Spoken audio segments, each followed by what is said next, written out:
দীর্ঘদিনের বেহাল রাস্তা সংস্কারের দাবিতে মাঝদিয়া গাজনতলা এলাকায় পথ অবরোধ স্থানীয় বাসিন্দাদের। মঙ্গলবার সকাল 11:30 থেকে দুপুর প্রায় 2:30 দীর্ঘ সময় পথ অবরোধে সামিল হয় মাঝদিয়া পানশিলা গ্রাম পঞ্চায়েতের মাঝদিয়া এলাকার বাসিন্দারা।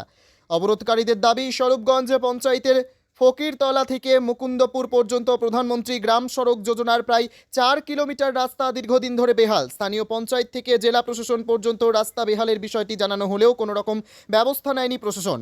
ফলে এক প্রকার নিরুপায় হয়ে রাস্তা সংস্কারের দাবিতে পথ অবরোধে সামিল হন গ্রামের বাসিন্দারা। অবরোধে সামিল হওয়া নবদ্বীপ পঞ্চায়েত সমিতির কর্মাধ্যক্ষ তপন মণ্ডল জানান, 2004 সালে প্রধানমন্ত্রী গ্রাম সড়ক যোজনায় এই রাস্তাটি তৈরি হওয়ার কয়েক বছর পর থেকে ক্রমশ বেহাল হতে শুরু করে। এ ব্যাপারে বারংবার সংশ্লিষ্ট দপ্তরের দৃষ্টি আকর্ষণ করা হলেও কোনো রকম ব্যবস্থা নেওয়া হয়নি। তাই এক প্রকার বাধ্য হয়েই রাস্তা অবরোধে সামিল হন গ্রামবাসীরা। আপনি তো এখানকার স্থানীয় পঞ্চায়েত সমিতির একজন সদস্য। এই যে রাস্তা অবরোধ, দীর্ঘদিন বেহাল রাস্তা পরিপ্রেক্ষিতে গ্রামবাসীরা যে অবরোধ করেছেন, আপনি কতটা যুক্তিসঙ্গত মনে করছেন?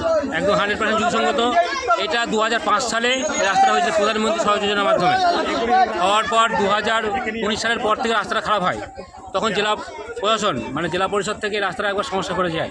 করার পর তারপরে দীর্ঘ 3 বছর ধরে রাস্তাটা দীর্ঘদিন বলে আসছি, যেহেতু এটা প্রধানমন্ত্রী সড়ক যোজনা কেন্দ্র থেকে টাকা পাঠাচ্ছে না বলে আমাকে বারংবার আমাদের সেই কথাটা বলা হচ্ছে, যেহেতু কেন্দ্রীয় সরকার এই রাস্তার টাকা দিচ্ছে না বলে রাস্তা হচ্ছে না, এইভাবে আমাদেরকে বলছে। কিন্তু আমরাও বড় তথ্য নিয়ে দেখলাম, হ্যাঁ সত্যি এটা, যে কেন্দ্রীয় সরকার এই রাস্তার জন্য প্রধানমন্ত্রী সড়ক যোজনার রাস্তার টাকা কেন্দ্র সরকার বন্ধ করে দিয়েছে। আর এই রাস্তাটা হচ্ছে প্রধানমন্ত্রী সড়ক যোজনার রাস্তা। আমরা জেলা প্রশাসনকে জানিয়েছি, জেলা প্রশাসন বলেছে এখন জেলা প্রশাসন কী করবে। আমরা বিভিন্নভাবে বহু চিঠি চাপাঠি পিএমজিএসওয়াই দপ্তর প্রধানমন্ত্রী সড়ক যোজনা দপ্তরে আমরা জানিয়ে দিয়েছি। আমাদের সহসভাপতি বর্তমান পঞ্চায়েত সমিতি তাপস ঘোষ বারংবার এই রাস্তার জন্য জেলা পরিষদে বারংবার দরবার করেছেন এই রাস্তাটা হওয়ার জন্য, কিন্তু এখনও কিন্তু কোনো সুরাহা হয়নি। তাই প্রতিকার চাইতে গ্রামবাসীরা অবরোধ করেছেন। একদম আপনিও সেখানে একদম সামিল হয়েছি। এটা গ্রামবাসীদের ন্যায্য দাবি, যে রাস্তাটা দেখছেন তো আপনারা নিজেও দেখছেন যে কী অবস্থায় আছে। প্রতিনিয়ত এটা দুর্ঘটনা ঘটে এই রাস্তা। কোনো মানুষ আর অনেক এখানে ভারতী বিদ্যাপীঠ, পানশিলা গার্লস স্কুল এবং মহেশগঞ্জ হাসপাতাল এবং এইখানে বিডিও অফিস এবং পঞ্চায়েত অফিস, স্বরূপগঞ্জ কোনো অফিসে মানুষ এখানে যেতে পারে না, এই রাস্তা দিয়ে ব্যবহার করতে পারে না। বিভিন্ন টোটো চালক, এখানে বহু টোটো চালক তারাও এখান দিয়ে যা করে না, যেহেতু বাইরের মানুষ এখান দিয়ে আসতে পারে না। দ্রুত প্রতিকার চাই এই রাস্তাটা। আপনার নাম? এবং আমার নাম তপন মণ্ডল, আপনি কর্মাধ্যক্ষ নবদ্বীপ পঞ্চায়েত সমিতি। তো আপনাদের এই রাস্তা অবরোধ কেন এবং কবে থেকে এই বেহাল অবস্থা?